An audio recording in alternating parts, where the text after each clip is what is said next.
ಅವರೆಲ್ಲ ಕಾಡಿನ ಮಕ್ಕಳು. ಇಂತಹ ಮಕ್ಕಳಿಗೆ ಶಿಕ್ಷಣ ಎನ್ನುವುದು ಗಗನಕುಸುಮ. ಈ ಬುಡಕಟ್ಟು ಮಕ್ಕಳಿಗೆ ಉತ್ತಮ ಶಿಕ್ಷಣ ನೀಡಬೇಕೆಂಬ ಉದ್ದೇಶದಿಂದ ಇಲ್ಲೊಂದು ತಂಡ ಶಿಕ್ಷಣ ಕ್ರಾಂತಿಗೆ ಮುಂದಾಗಿದೆ. ಈ ಕುರಿತ ಒಂದು ವರದಿ ಇಲ್ಲಿದೆ.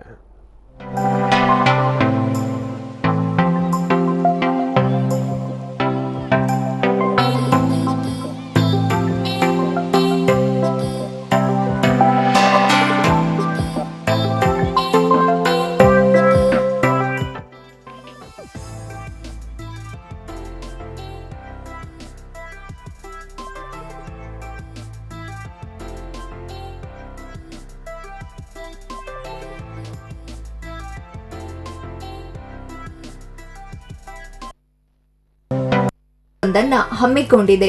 ಅದುವೇ ವನಚೇತನ.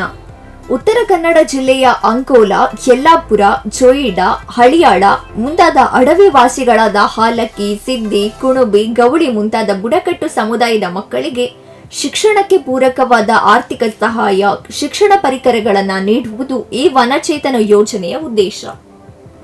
ಮಂಗಳೂರಿನ ಎಂಸಿಎಫ್ ಕಂಪನಿ ಈ ವನಚೇತನಕ್ಕೆ ಸುಮಾರು 5 ಲಕ್ಷ ರೂಪಾಯಿಗಳ ಪೀಠೋಪಕರಣಗಳನ್ನು ನೀಡಿ ಸಹಕಾರ ನೀಡಿದೆ.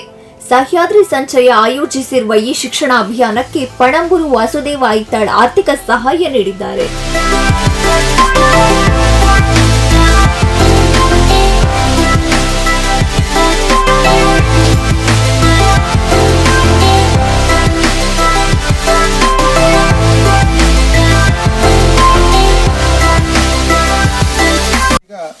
ಯಲ್ಲಾಪುರದ ಚಿಪ್ಪನಕೇರಿ ಎಂಬ ಗ್ರಾಮೀಣ ಪ್ರದೇಶದಲ್ಲಿದ್ದೇವೆ. ಬಹಳ ಸುಂದರವಾದ ಪುಟ್ಟ ಗ್ರಾಮೀಣ ಪ್ರದೇಶ ಇದು. ಇಲ್ಲಿ ನಾವೊಂದು ಮನೆಯಲ್ಲಿ ಒಂದಷ್ಟು ಪುಟಾಣಿಗಳು ಒಟ್ಟಿಗಿದ್ದೇವೆ. ನಮ್ಮಲ್ಲಿ ಪುಟಾಣಿ ಮಕ್ಕಳು ಏನಂದ್ರೆ ಅವರಿಗೆ ಒಂದು ಚೈತನ್ಯ ಶಕ್ತಿ ಇದೆ, ಕಲಿಯುವಂತಹ ಚೈತನ್ಯ ಶಕ್ತಿ ಅಥವಾ ಮುಂದೆ ಕಲಿಕೆ ಉತ್ಸಾಹ, ಲವಲವಿಕೆ, ಚಟುವಟಿಕೆ ಎಲ್ಲ ಅವರ ಮುಖಗಳಲ್ಲಿ ಮತ್ತು ಅವರ ಚಟುವಟಿಕೆಗಳಲ್ಲಿ ಕಾಣ್ತಾ ಇದೆ. ಇವತ್ತು ಎಲ್ಲಾ ಮಕ್ಕಳಿಗೆ ಶಿಕ್ಷಣ ಸಿಗಬೇಕು ಅಂತ ಎಲ್ಲಾ ಪೋಷಕರ ಒಂದು ಆದ್ಯ ಕರ್ತವ್ಯ ಆಗಿರ್ಬೋದು. ಆದರೆ ಗ್ರಾಮೀಣ ಹಾಗೂ ಕಾಡಿನ ಪರಿಸರದ ಮಕ್ಕಳಿಗೂ, ಅದರಲ್ಲಿ ನಾವು ವಿಶೇಷವಾಗಿ ಸಿದ್ದಿ ಬುಡಕಟ್ಟು ಸಮುದಾಯದ ಮಕ್ಕಳ ಜೊತೆ ಇದ್ದೇವೆ. ಸಿದ್ದಿ ಬುಡಕಟ್ಟು ಸಮುದಾಯದ ಮಕ್ಕಳು ಕಲಿಬೇಕು, ಅವರಿಗೆ ಆರ್ಥಿಕ ಚೈತನ್ಯ ಲಭಿಸಬೇಕು, ಶಿಕ್ಷಣ ಪರಿಕರಗಳು ಸಿಗಬೇಕು, ಅವರು ನಾಳೆ ಭವಿಷ್ಯದ ಭದ್ರತೆಯನ್ನು ರೂಪಿಸಿಕೊಳ್ಬೇಕು.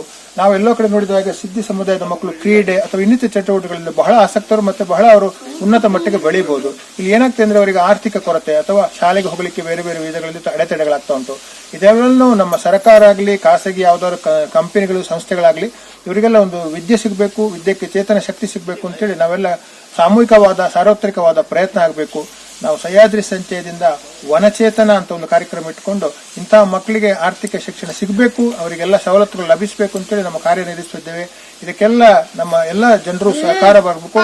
ನಮ್ಮ ಕಾಡಿನ ಬಗ್ಗೆ ಬಹಳ ಅಭಿಮಾನ ಇದ್ದವರು ಎಲ್ಲರೂ ಕಾಡಿನ ಬುಡಕಟ್ಟು ಮಕ್ಕಳಿಗೆ ಅವರ ಮುಂದಿನ ಭವಿಷ್ಯ ರೂಪಿಸಲಿಕ್ಕೋಸ್ಕರ ನಾವೆಲ್ಲರೂ ಅವರಿಗೆ ಸರ್ವ ರೀತಿಯಲ್ಲೂ ಸಹಕಾರ ಮಾಡಬೇಕು.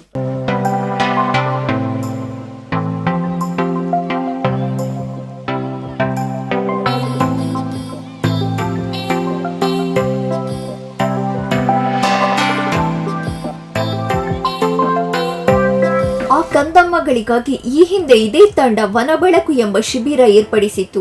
ಅದಾದ ಬಳಿಕ ಆ ಮಕ್ಕಳ ಶಿಕ್ಷಣದ ಪುನಶ್ಚೇತನಕ್ಕೆ ನಾಂದಿ ಹಾಡಿದ್ದು ವನಚೇತನ. ದಿನೇಶ್ ಹೊಳ್ಳ ಕಳೆದ 14 ವರ್ಷಗಳಿಂದ ಈ ಭಾಗದಲ್ಲಿ ಚಾರಣಕ್ಕೆ ಬರುತ್ತಿದ್ದು ಇಲ್ಲಿನ ಜನರ ಒಡನಾಟ ಸಂಪಾದಿಸಿದ್ದರು. ಕಾಡಿನ ಮಕ್ಕಳು ಕಲಿತು ನಾಳೆ ಅರಣ್ಯಾಧಿಕಾರಿಗಳಾದರೆ ನಮ್ಮ ವನ ಸಂಪತ್ತು ಶಾಶ್ವತವಾಗಿ ಉಳಿಯುವುದೆಂಬ ಮಹಾ ಕನಸು ದಿನೇಶ್ ಹೊಳ್ಳ ಅವರದ್ದು.